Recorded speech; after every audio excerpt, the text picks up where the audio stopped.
ভাই মাজারে গরু ছাগল দিবেন কেন? মাজার কি ঘাস আছে নাকি মাজারে? গরু ছাগল দিবেন কেন? ওখানে গরু ছাগল তো ঘাস যেখানে ওখানে দিবেন। মনে রাখবেন যে মাজারে কিছু টাউট লোক বসে থাকে কিছু পয়সা কড়ি কামানোর জন্য। এখানে যদি ওই মাজারে যিনি শুয়ে রয়েছেন লোকটা যদি কোনো নেককার মানুষ হয়, তারও কবরের উপরে মানুষ শিরকের আস্তানা বানায়, তো টাকা দিলেই কি কবরওয়ালা পাবে? এবং তো বাটপার গুলো পাবে। সরকার ভালো কাজ করছে, ওই মিরপুরের মাজারে সব টাকা সরকার নিয়ে যায়, গুলিস্তান মাজার গুলো মনে হয় নিয়ে যায়। মানে ওই বাটপাড়া নেয়ার চাইতে অন্তত ভালো। মাজারে কোনো কিছু দান করা, মান্নত করা শিরক, শুধু হারাম না, শিরক, ঈমান যাওয়ার মতো কাজ। আল্লাহ আমাদেরকে বেঁচে থাকার তৌফিক দান করুন। গরিব দুঃখী কি দিবেন? মাজারে কেন দিবেন?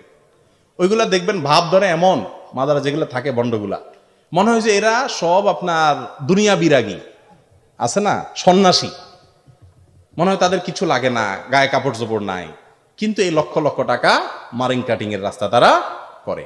গরিব দুঃখীকে দিবেন, মসজিদ মাদ্রাসা দিবেন, রাস্তাঘাট করে দিবেন, কালভার্ট করে দিবেন, কিন্তু মাজারে দিবেন না। দিবেন তো টাকাও যাবে, ইমানও যাবে, আমও যাবে, ছালাও যাবে।